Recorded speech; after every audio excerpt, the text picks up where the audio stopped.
Cap, you got any questions for us before we get started? Yeah, does the amount of time that it takes for the next slide to load, does that take time too? Oh yeah, it'll be a part of the presentation. Once you start, I said it'll be all you, The okay? time will run until you say you're done. Any questions? Yep. Okay. Coach Cap's gonna have the time at the very end. So right, I said, when you're ready to start, the clicker's up on the podium up there, if you wanna use that. But I said, once you start talking, Coach Castro will push the start button and we'll be on you. All right, any other questions or? No, I'm okay. All right, so we're on you. When you start. No, whenever you start. Yeah, whenever you start your presentation, we got you. Uh-huh. Did you know your medications and cosmetics all come from animal experimentation? 115 million animals are used in cosmetic testing each year. These animals mostly being mice and rabbits. Statistically, 88% of these beauty markets fund and support these practices.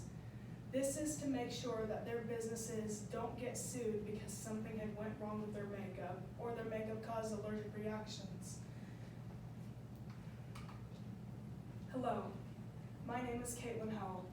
I am a senior here at Lakeside High School, and I'm currently on the road to graduation in May. For my senior project, I wanted to talk about the consequences that animal experimentation can bring upon animals in testing and what the risks are for animals in labs.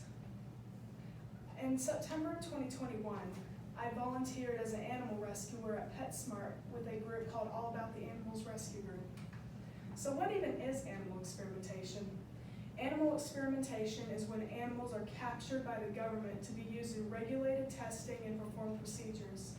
Procedures during these practices, however, whether classified as mild or more severe, have tendencies to put both physical and mental stress and suffering on animals in captivity. It can cause neglection. According to the article, overwhelming evidence was shown of many institutions failing to provide enrichment to monkeys in captivity. Between 1999 and 2011, many dozens of monkeys have been reported dead and dehydrated in their cages and euthanized to poor health. This is a form of animal cruelty. Scientists drilled holes into the heads of animals and monkeys as a form of research. They force feed them chemicals, perform acts of repeated unnecessary surgeries on them, and even break their backs to paralyze them to prevent them from moving.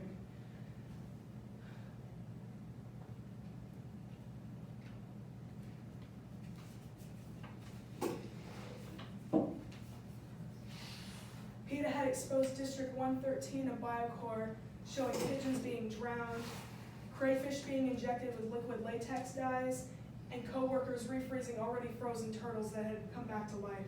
The government even spent $518,000 on research to see how cocaine affects the behavior sexually of Japanese quail.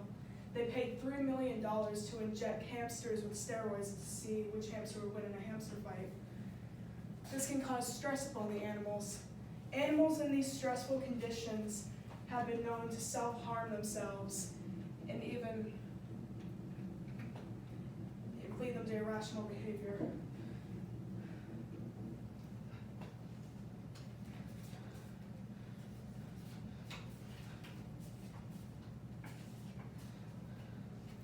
The problem relating to this type of stress is the way that they are handled.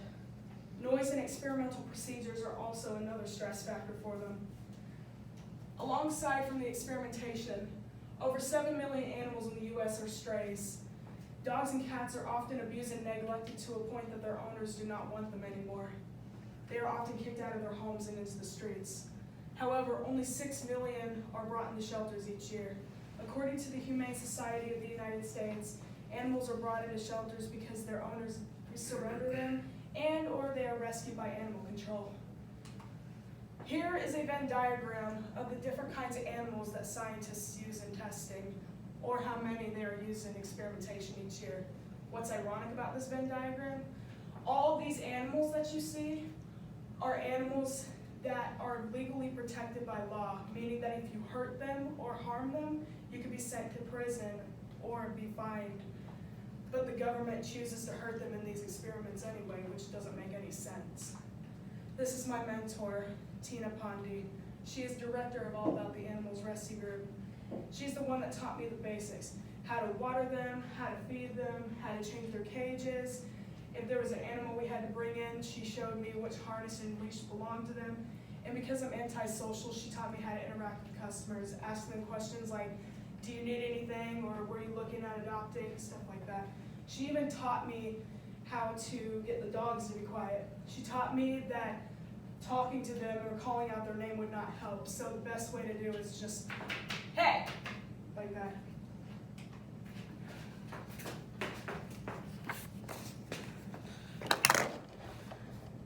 Now this may not be the type of slideshow that you guys were expecting, but I had some technical difficulties with the computer and it wouldn't let me post a video. Just pretend that this is a slideshow. This is Fred. He is a pit bull mix. My job was to make sure that he stayed calm, he didn't try to escape, and that his cage stayed clean. For almost the whole time it did, but if it wasn't, we would have to take him out and clean it. Because I had no experience, the others were to hold him for me while I cleaned it myself, but of course I had help. These three are fully bred Labrador Retriever pups. They're all 6 weeks old. Their biological mother had been shot in the head and killed by her owner's neighbor for no reason. The mother had other pups with her too, but the neighbor shot them too. These three were the only ones left. They were rescued and brought in as orphans. My job was to make sure that they didn't touch the floor, because they were so young they could contract the parvovirus, a deadly disease known to kill young pups younger than 3 months. So I had to make sure that they didn't try to escape their cage stayed clean, they had plenty of water to drink, and make sure that they had toys to play with. If their cage was messy, we were instructed to pick up each and every one of them and hold on to them while their cage was being cleaned. Because I was holding on to them, I could not help this time with cleaning. This is Millie. She's a Beagle Doxy mix. Same tasks went the same for her. But she never barked, she never made messes, never tried to escape. She just sat here like a good girl waiting for another owner to come adopt her. This is a 5-month-old kitten. If I'm correct, his name was either Bob or Billy. He was very skittish. He and his 2 other brothers were brought in as orphan kittens after something had happened to their biological mother. My job was different this time. Because the cats' routines were different than the dogs', I was instructed to keep an eye on them the most. I was only told to handle the smaller animals because of my lack of experience. So I made sure their litter stayed fresh, they had plenty of food and water to drink. Of course, I always made sure they had enough. This is Duke. He is a golden retriever mix. He had just been rescued the day that he was brought in, so my job with him was different also. We had run out of cages and my mentor had to go get another one for him. Because he had just been rescued, he was really scared and I was instructed to hold on to him. Because you could tell he was a loving pup because he licked my face and huddled close to me the whole time I held him. He stayed quiet, never made messes, so I did not have to worry about him as much as the others. This is Gavin. He was another one of our rescue dogs who got adopted by another family. Because he was a hyperactive troublemaker, it was hard to keep his cage clean. He would often tear up the mat that he was laying under, and every time we went to go get another one for him, he'd tear that up too. He'd stuff pieces of it into his water bowl until it all became soggy and it became undrinkable. My job was not as easy with him this time. This is Larry. He is a German Shepherd mix. Same for him. He would always have accidents, so it was hard to keep his cage clean. And he would bark at bypassers, so it was hard to keep him quiet. He was another pup that was hard for me to deal with. This is Bella. She is a pit bull mix also, just like Fred. She never made messes. She never tried escaping. She may have barked a few times, but not as much as Fred or Larry. She was a good girl. She's very friendly around people. But my mentor told people that had young children that she was dangerous around children. Nobody adopted her. This is Michael. He's another one of our rescue dogs who got adopted, but unfortunately, the customers who were meet and greeting him did not want him because of the expenses that costed for adoption. But he never made messes, never tried escaping, because the whole time he just slept.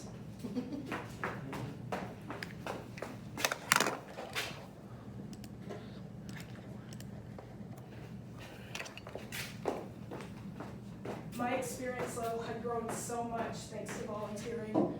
I have accomplished so many things. Whether they were the easiest or the hardest, I will be sure to use this experience in my future. So adoption was a success. People actually came and adopted our Maine Coon kittens and adopted our rescue dog, Gavin. Our cages stayed closed because I kept wandering and patrolling like crazy and keeping an eye on the animals. They stayed closed. Interacting with customers was easy too. Asking them and comparing yeses and nos was a big deal to us. Alongside from the accomplishments, there were also some difficulties. Cleaning cages, like I said. Remembering the names without remembering was also difficult, and keeping the animals quiet was almost impossible because of the dog's nature. Thank you for listening. Do you have any questions for me? 10 minutes. Okay. Boom. As you can tell, if you would've went over, we would've worked with you. So, yeah. Take a deep breath, that was absolutely amazing, okay? Are you gonna do this again? Have you talked to the rescue group about possibly helping with an adoption event again, or was it a little stressful for you? Kind of stressful. It is, I've done it several times, it's pretty stressful, huh? And all the people you have to talk to, you said you're not very social, and Yeah. that's usually an environment where you have to be very social. Yes, very. And then I only have one question. Yes, ma'am. Who did your nails? What is going on there? It was a male over down at Classic Nails over by either Walmart or Marshalls. Did you go in there knowing that's exactly what you wanted? Or was it kind of just a spark? That looks awesome. You look beautiful. I Well, love the nails. This was mainly for St. Patrick's Day, so. Oh, okay, I gotcha. Yeah, I guess so, the green, huh? I was playing it safe this year. It's always for me Oh, to say yeah, I know. Always. We didn't, we make green milkshake. Good job. You can sign out, you're good. You're done. Woohoo! You're officially done with senior project. Yay. John. Javon. Oh, Javon. Yeah, an issue this weekend, so now he's trying to tell me he's gonna go to fire and I'm like, all right. He's like, I'm the only one. You're good, Kat. So you are free to go.